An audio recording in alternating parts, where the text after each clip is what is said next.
আসসালামু আলাইকুম। সবাইকে স্বাগতম। আহ, আমি মোহাম্মদ জুলফিকার আলী। সবার সাথে আছি।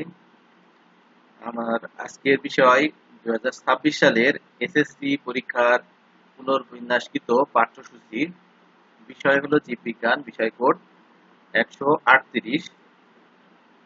এখান থেকে আলোচনা করব। প্রথম অধ্যায়। প্রথম অধ্যায়ে কি আছে আমরা দেখে নিই। এবং আমাদের পূর্ণমান থাকবে 100 পরীক্ষায়, বোর্ড পরীক্ষায়, এবং তত্ত্বীয় নাম্বার 75, ব্যবহারিক নাম্বার হলো 25। প্রথম অধ্যায় নাম জীবন পাঠ। এখানে কি বিষয়বস্তু আছে আমরা নজরে দেখে নিই, তারপর আমি আজ প্রথম অধ্যায় সম্পর্কে বোর্ড বই থেকে আমরা আলোচনা করব। জীববিজ্ঞানের ধারণা, জীববিজ্ঞানের শাখাসমূহের পরিচিতি, শ্রেণীবিন্যাস, ধারণা, জীবের শ্রেণীবিন্যাসকরণ পদ্ধতি, দ্বিপদ নামকরণ, ধারণা, গুরুত্ব। এই টপিকস গুলোর উপরেই বোর্ড পরীক্ষায় থাকবে। আমরা চলে আসলাম প্রথম অধ্যায় জীবন পাঠ। আমরা এই অধ্যায় সম্পর্কে দেখব বোর্ড বইয়ে কি আছে। মানব সভ্যতা বিকাশে বর্তমান শতকে চ্যালেঞ্জ হচ্ছে খাদ্য উৎপাদন, চিকিৎসা শাস্ত্রের উন্নয়ন এবং বিরূপ পরিবেশে জীবনের অস্তিত্ব রক্ষা। এসব ক্ষেত্রে জীববিজ্ঞানের ভূমিকা অপরিসীম। এই অধ্যায়ে জীববিজ্ঞানের সংজ্ঞা, শাখাসমূহের নাম এবং জীবের নামকরণের পদ্ধতি নিয়ে আলোচনা করা হয়েছে। প্রিয় শিক্ষার্থীরা, এই অধ্যায় শেষে আমরা জীববিজ্ঞানের ধারণা ব্যাখ্যা করতে পারবো, জীববিজ্ঞানের প্রধান শাখাগুলো বর্ণনা করতে পারবো, জীবের শ্রেণীবিন্যাসের ধারণা ব্যাখ্যা করতে পারবো, জীবের শ্রেণীবিন্যাসের প্রয়োজনীয়তা মূল্যায়ন করতে পারবো, জীবের শ্রেণীবিন্যাসকরণ পদ্ধতি বর্ণনা করতে পারবো, দ্বিপদ নামকরণের ধারণা ও গুরুত্ব ব্যাখ্যা করতে পারবো, বাস্তব জীবনে জীবের শ্রেণীবিন্যাসের প্রয়োজনীয়তা সম্পর্কে সচেতন হব।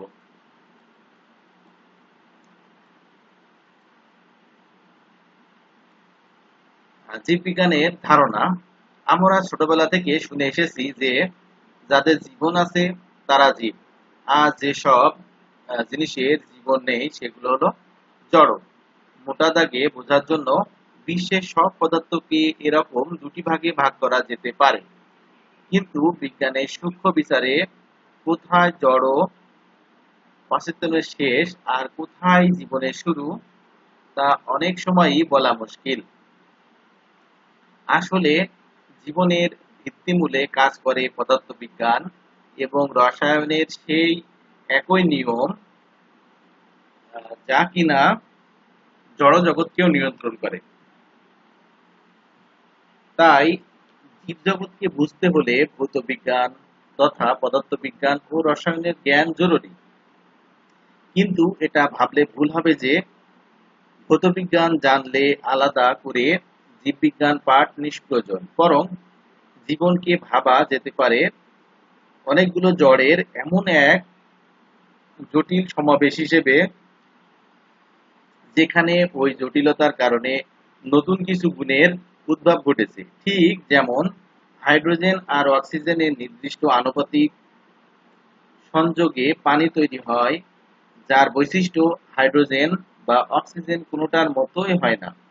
তাই জড়ের সুনির্দিষ্ট সন্নিবেশে জীব গঠিত হলেও তার মধ্যে এমন সব নতুন ধরনের বৈশিষ্ট্যের উদ্ভব ঘটে যা তার জড় গাঠনিক উপাদানগুলোর মধ্যে ছিল না। জীববিজ্ঞান বেশ প্রাচীন বিজ্ঞান। জীববিজ্ঞানকে ইংরেজিতে বায়োলজি বলে। এটি গঠিত হয়েছে গ্রিক বায়োস মানে জীবন এবং লোগোস মানে জ্ঞান শব্দ দুটির সংযোগের মাধ্যমে। যেহেতু চিকিৎসা ও কৃষি সংক্রান্ত ব্যাপারে জীববিজ্ঞানের একটি গুরুত্বপূর্ণ ভূমিকা রয়েছে, সেহেতু সভ্যতার একেবারে আদিকাল থেকে গ্রিস, মিশর, মধ্যপ্রাচ্য, ভারতবর্ষ ও চীন সহ বিভিন্ন অঞ্চলের সভ্যতায় জীববিজ্ঞানের কিছু না কিছু চর্চা হয়েছে। যদিও সেসব চর্চাকে আধুনিক বৈজ্ঞানিক পদ্ধতির বিচারে ঠিক বিজ্ঞান বলা যায় না, তবু জ্ঞানের এই শাখার বিকাশের জন্য তা অপরিহার্য ছিল। জীববিজ্ঞানের শাখাগুলো আমরা এখন দেখি। জীববিজ্ঞানের শাখা বোর্ড বইয়ে কি আছে। জীবের যে দুটি ধরন আমরা চারপাশে তাকালেই দেখতে পাই সেগুলো হলো উদ্ভিদ এবং প্রাণী। তাই বহুদিন পর্যন্ত জীববিজ্ঞান পাঠের সুবিধার জন্য একে দুটি শাখায় ভাগ করে নেয়ার প্রচলন ছিল: উদ্ভিদ বিজ্ঞান এবং প্রাণী বিজ্ঞান। এ রীতি এখনো কিছুটা চালু আছে, যদিও জীববিজ্ঞান আজ এতটাই বিস্তৃতি লাভ করেছে যে শুধু দুটি শাখায় ভাগ করে এখন এর পাঠ আর চলবে না। এমন অনেক জীব আছে যা উদ্ভিদ বা প্রাণী কোনোটিই নয়, যেমন ব্যাকটেরিয়া, ছত্রাক ইত্যাদি। আবার যখন প্রাণী, উদ্ভিদ, ব্যাকটেরিয়া, ছত্রাক, ভাইরাস প্রভৃতির কোনো সাধারণ বৈশিষ্ট্যকে একসাথে বিশ্লেষণ করার দরকার হয়, তখন আর জীবের ধরনভিত্তিক শাখা লাকসই হয় না। তাই প্রয়োজনের তাগিদে জীববিজ্ঞান এখন বহু সংখ্যক শাখায় বিভক্ত হয়েছে। জ্ঞানের প্রায় প্রতিটি বিষয়ের অন্তর্ভুক্ত শাখাগুলোকে ভৌত বা মৌলিক এবং ফলিত এই দুই ভাগে ভাগ করা হয়ে থাকে। জীববিজ্ঞানও তার ব্যতিক্রম নয়। ভৌত শাখা বলতে সেসব শাখা বোঝানো হয় যেখানে তার তাত্ত্বিক ভিত্তি অনুসন্ধান করাটা প্রয়োগ সংক্রান্ত দিকের তুলনায় বেশি গুরুত্ব পায়। আর যেখানে প্রয়োগটাই বড়, সেটা হচ্ছে ফলিত শাখা। ভৌত জীববিজ্ঞান ভৌত জীববিজ্ঞান শাখায় তত্ত্বীয় বিষয় নিয়ে আলোচনা করা হয়ে থাকে। এতে সাধারণত নিচে উল্লেখিত বিষয়গুলো আলোচনা করা হয়: অঙ্গ সংস্থান, মরফোলজি, যার ইংরেজি নাম হলো মরফোলজি। জীবের সার্বিক অঙ্গ সংস্থানিক বা দৈহিক গঠন বর্ণনা এ শাখার আলোচ্য বিষয়। দেহের বাহ্যিক বর্ণনার বিষয়কে বহিঃ অঙ্গ সংস্থান, এক্সটার্নাল মরফোলজি, এবং দেহের অভ্যন্তরীণ বর্ণনার বিষয়কে অন্ত অঙ্গ সংস্থান, ইন্টারনাল মরফোলজি বলা হয়। শ্রেণীবিন্যাস বিদ্যা বা ট্যাক্সোনমি ট্যাক্সোনমি জীবের শ্রেণীবিন্যাস এবং তার রীতি-নীতিগুলো এ শাখার আলোচ্য বিষয়। শারীরবিদ্যা, সাইকোলজি জীবদেহে নানা অঙ্গ-প্রত্যঙ্গের জৈব রাসায়নিক কার্যাদি যেমন শ্বসন, রেচন, সালোকসংশ্লেষণ ইত্যাদি বিষয় এ শাখায় আলোচনা করা হয়। এছাড়া জীবের যাবতীয় শারীরবৃত্তীয় কাজের বিবরণ এ শাখায় পাওয়া যায়। হিস্টোলজি হিস্টোলজি জীবদেহের টিস্যু সমূহের গঠন, বিন্যাস এবং কার্যাবলী এ শাখায় আলোচনা করা হয়। ভ্রূণবিদ্যা, এমব্রায়োলজি জননকোষের উৎপত্তি, নিষিক্ত জাইগোট থেকে ভ্রূণের সৃষ্টি, গঠন, পরিস্ফুটন, বিকাশ প্রভৃতি নিয়ে আলোচনা এ শাখায় প্রধান বিষয়। কোষবিদ্যা, সাইটোলজি জীবদেহের কোষের গঠন, কার্যাবলী ও বিভাজন সম্পর্কে যাবতীয় আলোচনা এ শাখার বিষয়। বংশগতিবিদ্যা বা জেনেটিক্স জেনেটিক্স জিন ও জীবের বংশগতিধারা সম্পর্কে এ শাখার আলোচনা করা হয়। বিবর্তনবিদ্যা, ইভলিউশন পৃথিবীতে প্রাণের বিকাশ, জীবের বিবর্তন এবং ক্রম বিকাশের তথ্যসমূহের আলোচনা এ শাখার বিষয়। বাস্তুবিদ্যা, ইকোলজি এ শাখায় প্রাকৃতিক পরিবেশের সাথে জীবের আন্তঃসম্পর্ক নিয়ে আলোচনা করা হয়। এন্ডোক্রাইনোলজি এন্ডোক্রাইনোলজি জীবদেহে হরমোনের কার্যকারিতা বিষয়ক আলোচনা এ শাখার বিষয়। জীববিজ্ঞান, বায়োজিওগ্রাফি এ শাখায় পৃথিবীর বিভিন্ন ভৌগোলিক সীমারেখায় জীবের বিস্তৃতি এবং অভিযোজন সম্পর্কে আলোচনা করা হয়। এটি জীবের ভৌগোলিক বিস্তারের সাথে ভূমণ্ডলের শ্রেণীবিভাগ সম্পর্কিত বিদ্যা। ফলিত জীববিজ্ঞান এ শাখায় রয়েছে জীবন সংশ্লিষ্ট প্রায়োগিক বিষয়গুলো। কয়েকটি উল্লেখযোগ্য শাখার কথা নিচে উল্লেখ করা হলো: জীবাশ্ম বিজ্ঞান, প্যালিওন্থোলজি,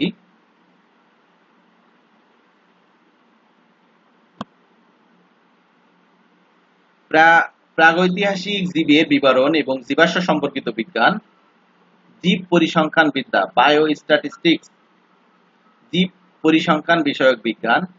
পরজীবীবিদ্যা, প্যারাসাইটোলজি পরজীবিতা পরজীবী জীবের জীবন প্রণালী এবং রোগ সম্পর্কিত বিজ্ঞান। মৎস্য বিজ্ঞান, ফিশারিজ মাছ, মাছ উৎপাদন, মৎস্য সম্পদ ব্যবস্থাপনা ও সংরক্ষণ সম্পর্কিত বিজ্ঞান। কীটতত্ত্ব, এন্টোমোলজি কীটপতঙ্গের জীবন, উপকারিতা, অপকারিতা, ক্ষয়ক্ষতি, দমন ইত্যাদি সম্পর্কিত বিজ্ঞান।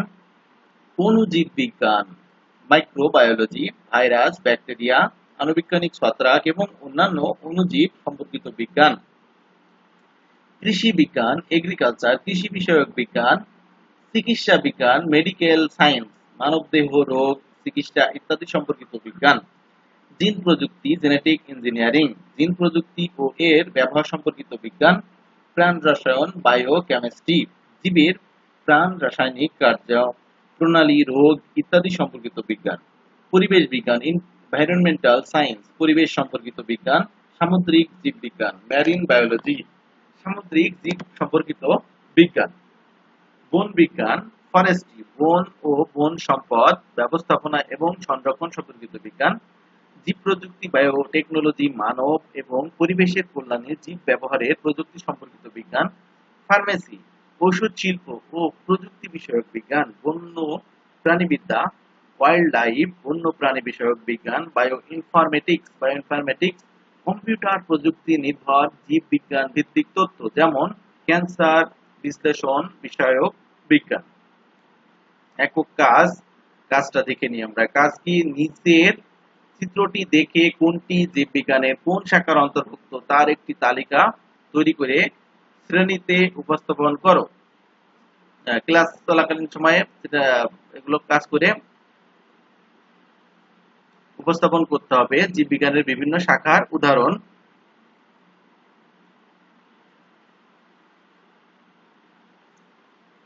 একক কাজ, দৈনিক পত্রিকায় প্রকাশিত জীববিজ্ঞানের খবর থেকে জীববিজ্ঞানের শাখার তালিকা তৈরি করো। প্রয়োজনীয় উপকরণ: দৈনিক সংবাদপত্র, সাময়িকী, কাঁচি, কাটার, আঠা, আর্ট পেপার, সাইন পেন এগুলো লাগবে। পদ্ধতি কি? 3 থেকে 5 জনের ছোট ছোট দলে ভাগ হয়ে যাও।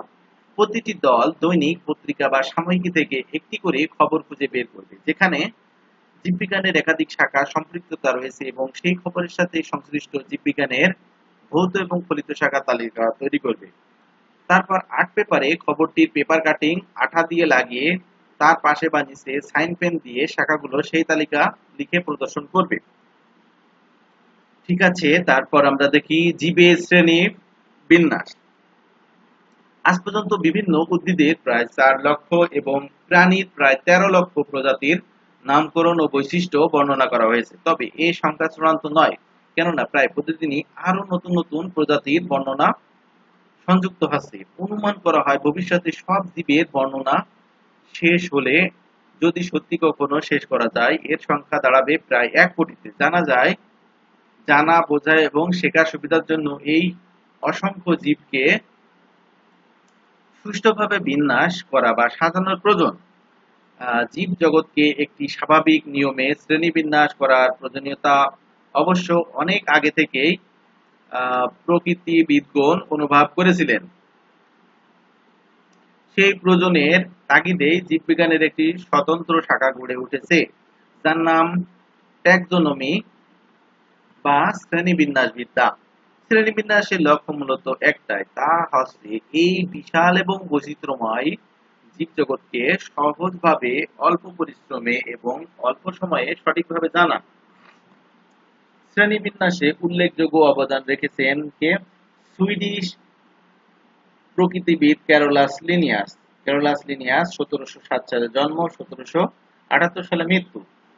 1735 সালে আপসালা বিশ্ববিদ্যালয় থেকে চিকিৎসা শাস্ত্রে ডিগ্রি লাভের পর তিনি ওই বিশ্ববিদ্যালয়ের অ্যানাটমির অধ্যাপক নিযুক্ত হয়েছিলেন।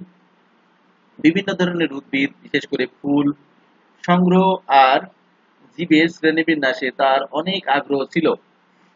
তিনি প্রথম জীবের পূর্ণ শ্রেণীবিন্যাসের এবং নামকরণের ভিত্তি প্রবর্তন করেন। অসংখ্য নমুনা জীবের বৈশিষ্ট্য পর্যবেক্ষণ করে তিনি জীবজগৎকে দুটি ভাগে, যথা উদ্ভিদ জগৎ এবং প্রাণী জগৎ হিসেবে বিন্যস্ত করেন। শ্রেণীবিন্যাসের উদ্দেশ্য। শ্রেণীবিন্যাসের উদ্দেশ্য হলো প্রতিটি জীবের দল ও উপদল সম্বন্ধে জ্ঞান আহরণ করা, জীবজগতের ভিন্নতার দিকে আলোকপাত করে আহরিত জ্ঞানকে সঠিকভাবে সংরক্ষণ করা, পূর্ণাঙ্গ জ্ঞানকে সংক্ষিপ্তভাবে উপস্থাপন করা এবং প্রতিটি জীবকে শনাক্ত করে তার নামকরণের ব্যবস্থা করা। সর্বোপরি জীবজগৎ এবং মানব কল্যাণে প্রয়োজনীয় জীবগুলোকে শনাক্ত করে তাদের সংরক্ষণে সচেতন হওয়া। জীবজগৎ ক্যারোলাস লিনিয়াসের সময়কাল থেকে শুরু করে বিংশ শতাব্দীর মাঝামাঝি সময় পর্যন্ত জীবজগৎকে উদ্ভিদ জগৎ এবং প্রাণী জগৎ হিসেবে বিবেচনা করে দুটি কিংডম শ্রেণীবিন্যাস করা হতো। বিজ্ঞানের অগ্রযাত্রায় বর্তমানে কোষের ডিএনএ এবং আরএনএ এর প্রকারভেদ, জীবদেহের কোষের বৈশিষ্ট্য, কোষের সংখ্যা ও খাদ্যাভ্যাসের তথ্যপাত্রের উপর ভিত্তি করে আর এইচ হুইটেকার 1969 সালে জীবজগৎকে 5টি রাজ্য বা ফাইভ কিংডম ভাগ করার প্রস্তাব করেন। জীবজগৎ super kingdom 1 prokaryota, super kingdom 2 eukaryota. Super kingdom 1 এর ভিতরে আছে রাজ্য 1 মনেরা, সুপার কিংডম 2 ইউক্যারিওটা, এখানে আছে রাজ্য 2 প্রোটিস্টা, রাজ্য 3 ফানজাই, রাজ্য 4 প্লান্টি, রাজ্য 5 অ্যানিমেলিয়া। পরবর্তীকালে মার্গুলিস 1974 সালে হুইটেকার এর শ্রেণীবিন্যাসের পরিবর্তিত ও বিস্তারিত রূপ দেন। তিনি সমস্ত জীবজগৎকে দুটি সুপার কিংডমে ভাগ করেন এবং 5টি রাজ্যকে এ দুটি সুপার কিংডমের আওতাভুক্ত করেন। সুপার কিংডম 1 প্রোক্যারিওটা, এরা আদিকোষ, নিউক্লিয়াস সুগঠিত নয় বিশিষ্ট এককোষী আণুবীক্ষণিক জীব। রাজ্য 1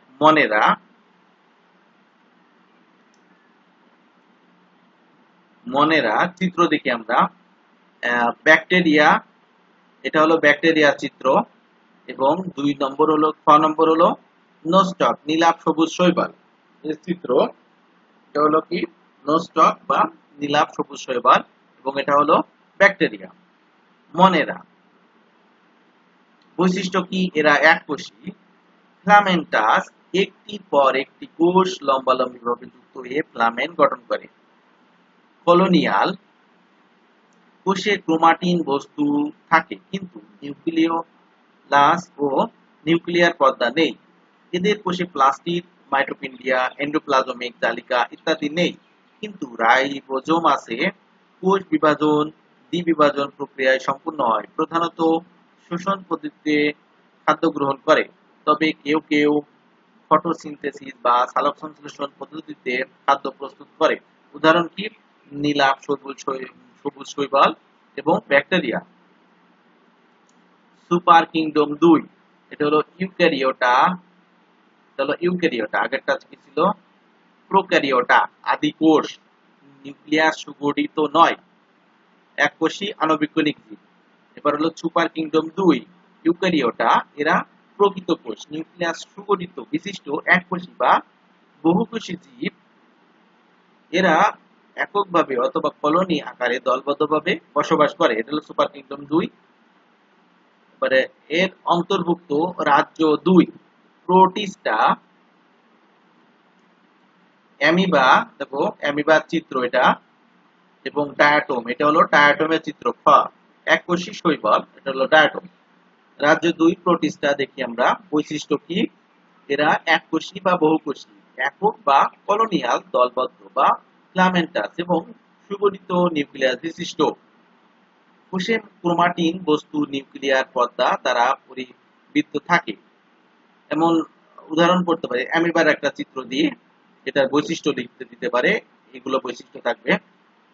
ক্রোমাটিন বস্তুতে ডিএনএ, আরএনএ এবং প্রোটিন থাকে। কোষে সকল ধরনের অঙ্গাণু থাকে। খাদ্য গ্রহণ, শোষণ বা ফটোসিনথেটিক পদ্ধতিতে ঘটে। মাইটোসিস কোষ বিভাজনের মাধ্যমে অযৌন প্রজনন ঘটে এবং কনজুগেশনের মাধ্যমে, অর্থাৎ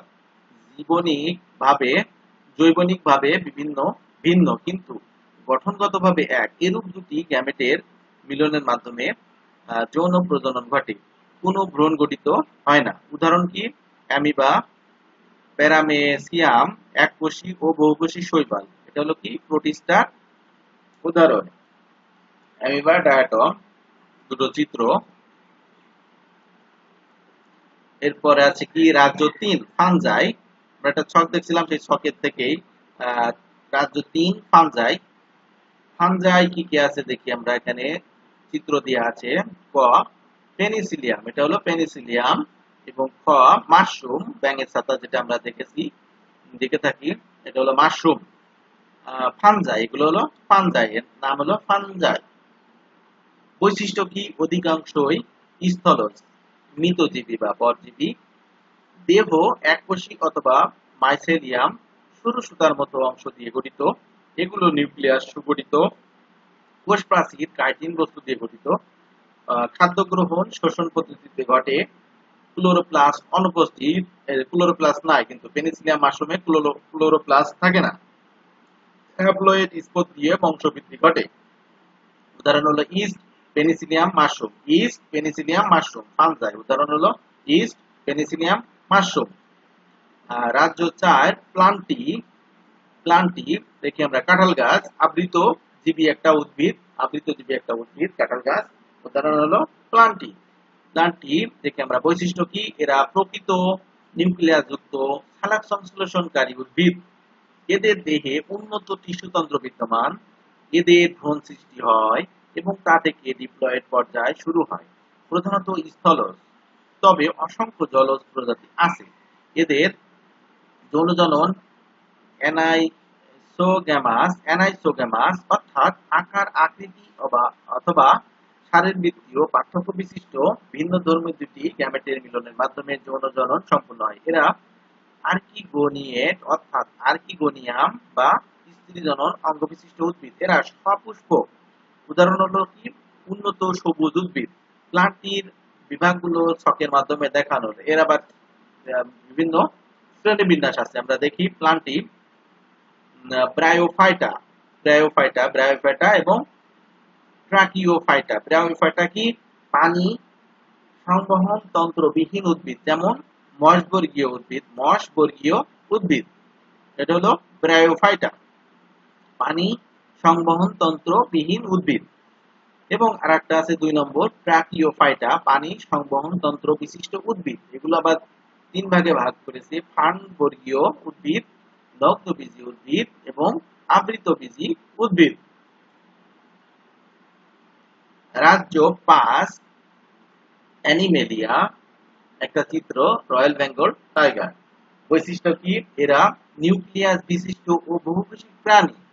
এদের কোষে কোনো জড় কোষ প্রাচীর, প্লাস্টিক ও কোষ গহ্বর নেই। প্লাস্টিক না থাকায় এরা হেটারোট্রফিক অর্থাৎ পরভোজী, নিজের খাদ্য নিজে তৈরি করতে পারে না, খাদ্য গলৎকরণ করে। দেহে জটিল টিস্যুতন্ত্র বিদ্যমান। এরা প্রধানত যৌন জননের মাধ্যমে বংশ বৃদ্ধি করে। পরিণত ডিপ্লয়েড পুরুষ এবং স্ত্রী প্রাণীর জননাঙ্গ থেকে হ্যাপ্লয়েড গ্যামেট উৎপন্ন হয়। ভ্রূণ বিকাশকালীন সময়ে ভ্রূণীয় স্তর সৃষ্টি হয়। উদাহরণ হলো প্রোটোজোয়া ব্যতীত সকল অমেরুদণ্ডী এবং মেরুদণ্ডী প্রাণী। 2004 সালে অক্সফোর্ড বিশ্ববিদ্যালয়ে থমাস কেলভিয়ার স্মিথ জীবজগতের প্রোটিস্টাকে প্রোটোজোয়া এবং ক্রোমিস্টা নামে দুটি ভাগে ভাগ করেন এবং মনে রাখে ব্যাকটেরিয়া রাজ্য হিসেবে পুনঃ নামকরণ করেন। এভাবে তিনি জীবজগৎকে মোট 6টি রাজ্যে ভাগ করেছেন। এ বিষয়ে তোমরা উপরের শ্রেণীতে আরো বিস্তারিত জানবে যখন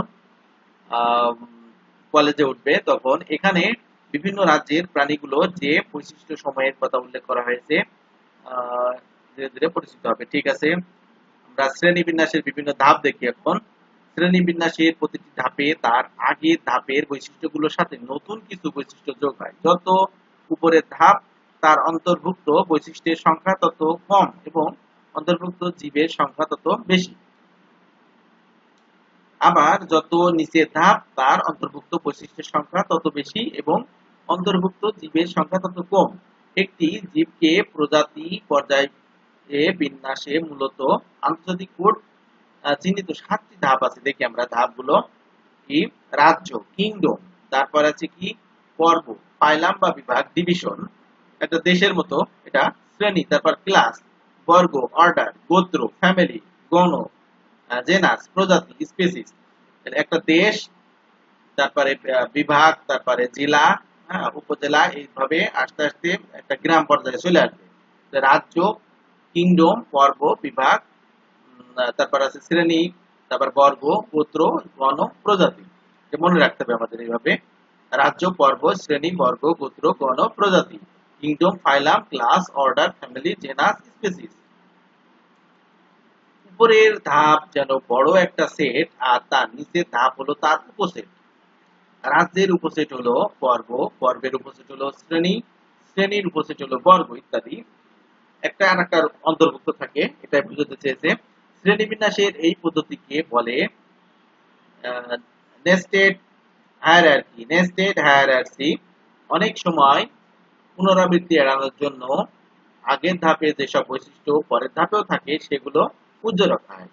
সেভাবে লিখলে মানুষের হোমো সেপাইন্স শ্রেণীবিন্যাস হবে এরকম। দেখি আমরা মানুষের শ্রেণীবিন্যাস। রাজ্য, কিংডম, অ্যানিমেলিয়া। কারণ সুকেন্দ্রিক। অ্যানিমেলিয়ার কি বৈশিষ্ট্য আছে? সুকেন্দ্রিক বিশিষ্ট, বহুকোষী, পরভোজী এবং জটিল টিস্যুতন্ত্র আছে। তারপরে কি? পর্ব, ফাইলাম, করডাটা। কারণ কি? জীবনের কোনো এক পর্যায়ে নটোকার্ড থাকে। এরপরে শ্রেণী, ক্লাস, ম্যামেলিয়া। কারণ কি? বাচ্চাকে বুকের দুধ খাওয়ায় এবং লোম চুল আছে। বর্গ, অর্ডার, প্রাইমেট। এর কারণ কি? আঁকড়ে ধরার উপযোগী হাত এবং ঘ্রাণ অপেক্ষা দৃষ্টিশক্তি বেশি উন্নত। তারপর আছে কি? গোত্র, ফ্যামিলি, হোমিনিডে। কারণ কি? শিম্পাঞ্জি, গরিলা, ওরাং ওটাই প্রভৃতির সাথে সাদৃশ্য আছে। এরপরে কি? গণ, জেনাস, হোমো। কারণ কি? হোমো এর বৈশিষ্ট্য কি? দেহের অনুপাতে মস্তিষ্ক সবচেয়ে বড় এবং খাড়াভাবে দুই পায়ে হাঁটতে পারে।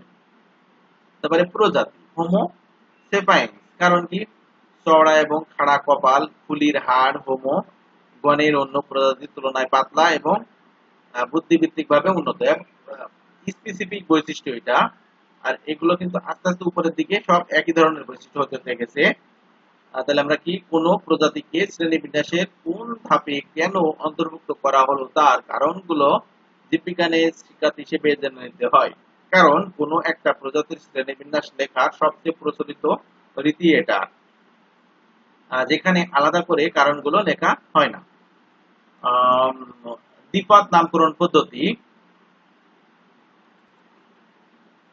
দ্বিপদ নামকরণ পদ্ধতি একটি জীবের বৈজ্ঞানিক নাম দুটি অংশ বা পদ নিয়ে গঠিত হয়। প্রথম অংশটি তার গণের নাম এবং দ্বিতীয় অংশটি তার প্রজাতির নাম। যেমন গোল আলুর বৈজ্ঞানিক নাম সোলানাম টিউবারোসাম। এখানে সোলানাম গণনাম এবং টিউবারোসাম হলো প্রজাতির নাম বোঝায়। এরূপ দুটি পদ নিয়ে গঠিত নামকে দ্বিপদ নাম এবং নামকরণের প্রক্রিয়াকে দ্বিপদ নামকরণ বাইনোমিয়াল নোমেনকালচার পদ্ধতি বলে। দ্বিপদ নামকরণ পদ্ধতির লক্ষ্য একটাই, তা হচ্ছে কি লক্ষ্য? এই বৈচিত্র্যময় জীবজগতের প্রতিটি জীবকে আলাদা নামে সঠিকভাবে জানা। আন্তর্জাতিকভাবে কিছু সুনির্দিষ্ট নিয়মনীতি মেনে জীবের বৈজ্ঞানিক নাম নির্ধারণ করা হয়। উদ্ভিদের নাম international code of botanical nomenclature ICBN কর্তৃক এবং প্রাণীর নাম international code of zoological nomenclature ICZN কর্তৃক স্বীকৃত নিয়মানুসারে হতে হবে। প্রকৃতপক্ষে এই কোড পুস্তক আকারে লিখিত একটি দলিল। নামকরণ ল্যাটিন শব্দে হওয়ায় কোনো জীবের বৈজ্ঞানিক নাম সারা বিশ্বে একই নামে পরিচিত হয়। 1753 সালে সুইডিশ বিজ্ঞানী ক্যারোলাস লিনিয়াস স্পেসিস প্লান্টেরাম বইটি রচনা করেন। এই বইটি উদ্ভিদ বিজ্ঞানের এক গুরুত্বপূর্ণ অধ্যায়ের সূচনা করে, কারণ এর প্রকাশনার মাধ্যমে তিনি দ্বিপদ নামকরণ পদ্ধতির প্রবর্তন করেন এবং গণ ও প্রজাতির সংজ্ঞা দেন। তিনি প্রথম ওই গ্রন্থে জীবের শ্রেণী, বর্গ, গণ এবং প্রজাতি ধাপগুলো ব্যবহার করেন।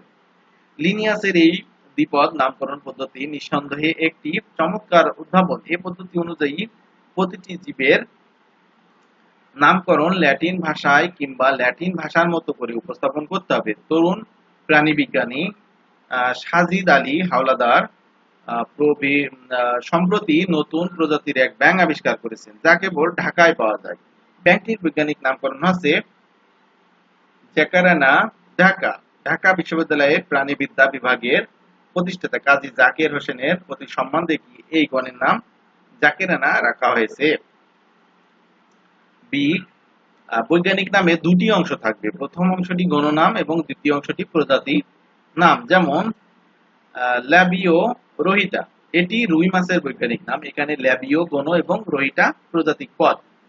তারপরে 3 নম্বর, জীবজগতের প্রতিটি বৈজ্ঞানিক নামকে অনন্য ইউনিক হতে হয়, কারণ একই নাম দুটি পৃথক জীবের জন্য ব্যবহারের অনুমতি নাই। ডি নম্বর, বৈজ্ঞানিক নামে প্রথম অংশের প্রথম অক্ষর বড় অক্ষর হবে, বাকি অক্ষরগুলো ছোট অক্ষর হবে এবং দ্বিতীয় অংশটির নাম ছোট অক্ষর দিয়ে লিখতে হবে। যেমন পিয়াজ, অ্যালিয়াম সিপা, সিংহ, প্লান্থেরা লিও, প্যান্থেরা লিও। ই নম্বর, বৈজ্ঞানিক নাম মুদ্রণের সময় সর্বদা ইতালিক অক্ষরে লিখতে হবে। যেমন ধান, অরাইজা, স্যাটিবাগ, কাতল মাছ, কাতলা, কাতলা। তারপর এফ নম্বর, হাতে লেখার সময় গণ এবং প্রজাতিক নামের নিচে আলাদা আলাদা দাগ দিতে হবে। হাতে যখন লেখা হবে, যেমন অরাইজা স্যাটিবা নিচে দাগ, কাতলা কাতলা নিচে দাগ হবে। এই ব্যক্তি ক্যারোলাস লিনিয়াস। সি নম্বর কি, যদি কয়েকজন বিজ্ঞানী একই জীবকে বিভিন্ন নামকরণ করেন তবে অগ্রাধিকার আইন অনুসারে প্রথম বিজ্ঞানী কর্তৃক প্রদত্ত নামটি গৃহীত হবে। 23 নম্বর, যিনি প্রথম কোনো জীবের বিজ্ঞানসম্মত নাম দিবেন তার নাম প্রকাশের সালসহ উক্ত জীবের বৈজ্ঞানিক নামের শেষে সংক্ষেপে সংযোজন করতে হবে। যেমন হোমো সেপাইন্স এল 1758, অরাইজা স্যাটিভা এল 1753। এখানে এল লিনিয়াসের নামের সংক্ষিপ্ত রূপ, তবে দৈনন্দিন গবেষণা ও পাঠে এটুকু অনেক সময় লেখা হয় না। কয়েকটি জীবের দ্বিপদ নাম আমরা দেখে নিই। সাধারণ নাম, কমন নেম এবং বৈজ্ঞানিক নাম। যেটার নাম হলো সায়েন্টিফিক নেম ধান, অরাইজা স্যাটিভা পাট, পাট কর্কোরাস ক্যাপসুলারিস, আম ম্যানজিফেরা ইন্ডিকা, কাঁঠাল আর্টোকার্পাস হেটেরোফাইলাস, শাপলা নাইম্ফিয়া জবা, হিবিস্কাস রোজা সিনেনসিস, কলেরা জীবাণু, ভিব্রিও কলেরি, ম্যালেরিয়া জীবাণু, প্লাজমোডিয়াম ভিভেক্স, আরশোলা, পেরিপ্ল্যানেটা আমেরিকানা, মৌমাছি অ্যাপিস ইন্ডিকা, ইলিশ টেনিউলোসা ইলিশা, কুনো ব্যাং ডিউটেফাইরানাস, মেলানোস্টিকাস, বিফো মেলানোস্টিকাস, দোয়েল Copsychus saularis, royal Bengal tiger, Panthera tigris. মানুষ হোমো সেপিয়েন্স। আমরা আজ এ পর্যন্ত আলোচনা রাখছি, আশা করি সবার উপকার হবে। আমরা পড়াশোনা অব্যাহত রাখবো ইনশাল্লাহ। আমরা পরবর্তী ক্লাসে পরবর্তী অধ্যায়গুলো নিয়ে আলোচনা করব, দেখব। সে পর্যন্ত সবাই ভালো থাকবেন, সুস্থ থাকবেন। আশা করি চ্যানেলটাকে সবাই সাবস্ক্রাইব করবেন। আসসালামু আলাইকুম, সবাইকে অসংখ্য ধন্যবাদ। ভুল ত্রুটি হলে অবশ্যই ক্ষমা সুন্দর দৃষ্টিতে দেখবেন।